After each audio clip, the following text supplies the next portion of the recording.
Coal levy मामले में विधायक देवेंद्र यादव की अग्रिम जमानत याचिका को कोर्ट ने खारिज कर दी है। वहीं ईडी जेल में बंद आरोपियों का स्टेटमेंट 10 जनवरी से 16 जनवरी तक रिकॉर्ड करेगी। कोल घोटाला मामला 540 करोड़ का था, लेकिन ईडी की जांच में 221 करोड़ के घोटाले सामने आए हैं। उतनी राशि ही कुर्क हो पाई है। अभी भी ईडी की इन्वेस्टिगेशन जारी है। कोल लेवी मामले में 10 लोगों में से 7 लोग कोर्ट में उपस्थित हुए थे। बाकी 3 लोग मेडिकल सर्टिफिकेट के आधार पर कोर्ट नहीं पहुंचे हैं। सभी 10 लोगों को कोर्ट में उपस्थित होने के लिए समन जारी किया गया था।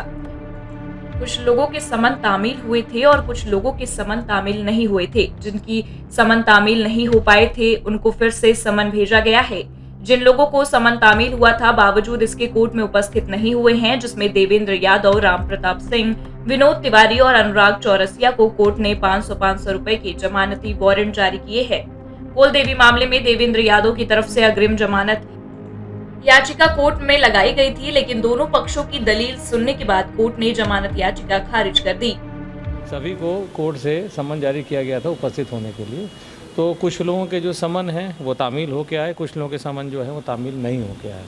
तो जिनके समन तामील नहीं होके आए हैं उनका तो फिर से समन जारी किया गया, लेकिन जिनके समन तामील हो गए थे और वो लोग उपस्थित नहीं हुए हैं तो उनको 500 रुपये का जमानती वारंट जारी किया है माननीय न्यायालय ने। साथ ही साथ कोल वाले जो स्कैम है उसमें रिलेटेड है कि accused person mister Devendra Singh Yadav जो हैं उनके तरफ से आज माननीय न्यायालय के समक्ष अंतरिम जमानत याचिका प्रस्तुत की गई थी और उस पर सुनवाई हुई और दोनों पक्षों के तर्कों को सुनने के पश्चात माननीय न्यायालय ने उनकी जो है अग्रिम जमानत याचिका खारिज कर दी। ईडी के वकील सौरभ कुमार पांडे ने बताया कि शनिवार को जेल में बंद सभी आरोपियों की उपस्थिति तारीख थी। 3 लोगों को छोड़कर बाकी 7 लोग कोर्ट में उपस्थित हुए थे।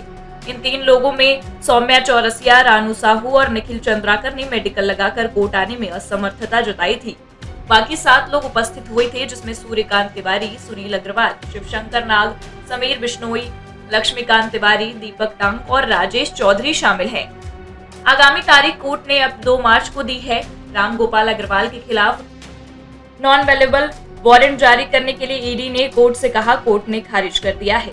आज जेल में बंद सभी आरोपियों की उपस्थिति तारीख तो थी और चूंकि अभी उनकी तरफ से कोई उपस्थित जो है 3 लोगों को छोड़ के कोई उपस्थित नहीं है, बाकी सब लोग उपस्थित रहे।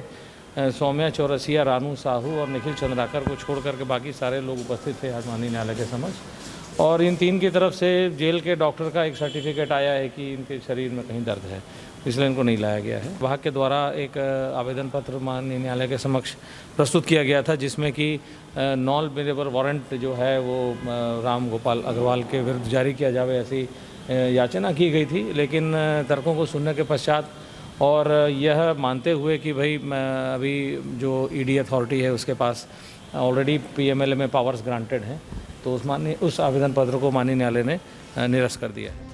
ईडी के वकील सौरभ कुमार पांडे ने आगे बताया कि कोर्ट में कई प्रकार के आवेदन लगाए गए थे, जिसमें कोल स्कैम मामले में 10 लोगों को वर्तमान में केंद्रीय जेल रायपुर में बंद है। ईडी ने धारा 50 के तहत स्टेटमेंट रिकॉर्ड करने के लिए कोर्ट में आवेदन लगाया था। ईडी के अधिकारी जेल में जाकर 10 जनवरी से 16 जनवरी तक जेल में बंद अभियुक्त के स्टेटमेंट रिकॉर्ड करेंगे। जो 10 हमारे अभियुक्त जो अभी जेल में निरुद्ध हैं केंद्रीय जेल रायपुर में, उनका धारा 50 स्टेटमेंट जो है वो रिकॉर्ड करने के लिए हमने जेल में जाकर रिकॉर्ड करने की अनुमति माननीय न्यायालय से मांगी थी और माननीय न्यायालय का ये उसमें स्पेसिफिक क्वेरी था कि भाई आपको किससे आवश्यकता है। तो हमने माननीय न्यायालय को कन्विंस किया है बता करके कि हमारा जो प्रोजेक्टेड प्रोसीड्स ऑफ क्राइम है वो 540 करोड़ का है और अभी तक हम 221 करोड़ के बारे में ही पता लगा पाए हैं और उससे ही की कुर्की कर पाए हैं। तो इन तर्कों को स्वीकार करते हुए फिर माननीय न्यायालय ने हमें परमिशन ग्रांट करी है, 6 दिन की परमिशन ग्रांट करी है, जो कि 10 जनवरी से लेकर के और 16 जनवरी के बीच की है। इसी बीच एक आवेदन पत्र जो है वो दीपेश टोंग की तरफ से भी प्रस्तुत किया गया कि उनके परिवार से उनको मिलने की अनुमति प्रदान की जावे, उनके वकील से उनको मिलने की अनुमति प्रदान की जावे।